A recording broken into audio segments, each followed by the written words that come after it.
IB ഉദ്യോഗസ്ഥ ആത്മഹത്യ ചെയ്ത സംഭവത്തിൽ സുഹൃത്ത് സുഗാന്ത് സുരേഷിന്റെ പേരിൽ ആത്മഹത്യാ പ്രേരണയ്ക്ക് പ്രഥമ ദൃഷ്ട്യാ തെളിവുണ്ടെന്ന് ഹൈക്കോടതി. സുഗാന്ത് നൽകിയ മുൻകൂർ ജാമ്യ ഹർജി തള്ളിക്കൊണ്ടാണ് ജസ്റ്റിസ് ബെച്ചു കുര്യൻ തോമസിന്റെ ഉത്തരവ്. സുഗാന്തിന് നേരെയുള്ള ആരോപണങ്ങൾക്ക് തെളിവുകളുണ്ടെന്നും വെളിപ്പെട്ടത് മഞ്ഞുമലയുടെ അറ്റം മാത്രമാണെന്ന് സംശയിക്കുന്നതായും ഉത്തരവിൽ രേഖപ്പെടുത്തിയിട്ടുണ്ട്. ഫോൺ, ബാങ്ക്, മെഡിക്കൽ രേഖകളും വാട്സ്ആപ്പ് ചാറ്റും പരിശോധിച്ചതിൽ നിന്ന് ഹർജിക്കാരനു നേരെയുള്ള ആരോപണം ബലപ്പെടുന്നതായി കോടതി നിരീക്ഷിച്ചു. പ്രതിക്ക് 2-ലധികം സ്ത്രീകളുമായി അടുപ്പമുണ്ടെന്നും ശാരീരിക ബന്ധങ്ങൾ ഉണ്ടെന്നും അന്വേഷണത്തിൽ വ്യക്തമായിട്ടുണ്ട്. യുവതി ഗർഭിണിയായപ്പോൾ നിർബന്ധിച്ച് അലസിപ്പിക്കാൻ ഭാര്യയാണെന്ന് തെളിയിക്കാൻ വ്യാജ വിവാഹ ക്ഷണക്കത്തുണ്ടാക്കി. പിന്നീട് മറ്റൊരാളെ വിവാഹം ചെയ്യാൻ യുവതിയെ ഒഴിവാക്കാൻ ശ്രമിച്ചു. മരിക്കാൻ പ്രേരിപ്പിച്ച സന്ദേശമയച്ചു. ഹർജിക്കാരന് യുവതിയുടെ മേൽ സ്വാധീനമുണ്ടായിരുന്നു. അവരുടെ ശമ്പളം പൂർണ്ണമായും സ്വന്തമാക്കിയിരുന്നു. മുൻകൂർ ജാമ്യം നൽകുന്നത് തുടരന്വേഷണത്തെ ബാധിക്കുമെന്നും കോടതി വ്യക്തമാക്കി. കേസിലെ നിർണായക തെളിവായ വാട്സ്ആപ്പ് ചാറ്റ് ചോർന്നതിൽ ഹൈക്കോടതിക്ക് അതൃപ്തിയാണുള്ളത്.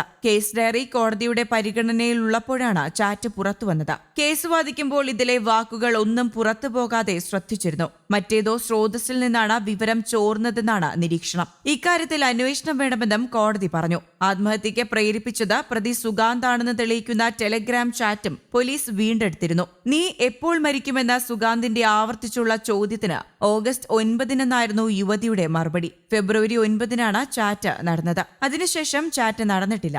പ്രതിയുടെ മുൻകൂർ ജാമ്യ ഹർജിയെ തുടർന്ന് പോലീസ് ഹൈക്കോടതിയിൽ കഴിഞ്ഞ മാസം സമർപ്പിച്ച സ്റ്റേറ്റ്മെന്റ് ഓഫ് ഫാക്ടിലാണ് ഞെട്ടിപ്പിക്കുന്ന ചാറ്റിന്റെ വിവരങ്ങൾ ഉണ്ടായിരുന്നത്.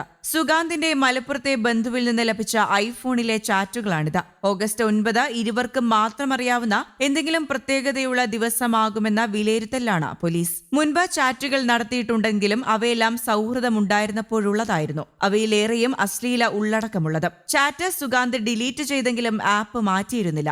ഇതിൽ നിന്നാണ് പോലീസ് ചാറ്റ് വീണ്ടെടുത്തത്. ഫോൺ വിശദ ഫോറൻസിക് പരിശോധനയ്ക്ക് വീണ്ടും അയച്ചിട്ടുണ്ട്. കൊച്ചി വിമാനത്താവളത്തിലെ എമിഗ്രേഷൻ വിഭാഗം ഉദ്യോഗസ്ഥനാണ് സുഗാന്ത്. ഇയാൾക്കെതിരെ ബലാത്സംഗമടക്കമുള്ള കുറ്റങ്ങൾ ചുമത്തിയാണ് ഇപ്പോൾ കേസെടുത്തിരിക്കുന്നത്. കേസിൽ പ്രതിയായതോടെ വകുപ്പ് തല അന്വേഷണം നടത്തുകയും സുഗാന്തിനെ ജോലിയിൽ നിന്ന് പിരിച്ചുവിടുകയും ചെയ്തിരുന്നു. തിരുവനന്തപുരം രാജ്യാന്തര വിമാനത്താവളത്തിലെ എമിഗ്രേഷൻ ഇന്റലിജൻസ് ബ്യൂറോ ഉദ്യോഗസ്ഥയെ മാർച്ച് 24-നാണ് റെയിൽവേ പാളത്തിൽ മരിച്ച നിലയിൽ കണ്ടെത്തിയത്. യുവതിയുടെ ആത്മഹത്യയ്ക്ക് പിന്നാലെ സഹപ്രവർത്തകൻ സുഗാന്തിനെതിരെ ഗുരുതര ആരോപണങ്ങളുമായി ഉദ്യോഗസ്ഥയുടെ കുടുംബം രംഗത്തെത്തിയിരുന്നു. യുവതിയെ സുഗാന്ത് സാമ്പത്തികമായും ലൈംഗികമായും ചൂഷണം ചെയ്തുവെന്നാരോപിച്ച കുടുംബം ഇതിനുള്ള തെളിവുകളും പോലീസിന് കൈമാറിയിരുന്നു. മകളുടെ അക്കൗണ്ടിൽ നിന്നും സുഗാന്തിന്റെ അക്കൗണ്ടിലേക്ക് പണം കൈമാറിയ വിവരം ബന്ധുക്കൾ വെളിപ്പെടുത്തിയതോടെയാണ് പോലീസ് സുഗാന്തിനെതിരെ അന്വേഷണം ശക്തമാക്കിയത്. പിന്നാലെയാണ് സുഗാന്ത് ഹൈക്കോടതിയിൽ മുൻകൂർ ജാമ്യ ഹർജി നൽകിയത്. കോടതി ജാമ്യാപേക്ഷ തള്ളുകയും പിന്നീട് കീഴടങ്ങുകയുമായിരുന്നു.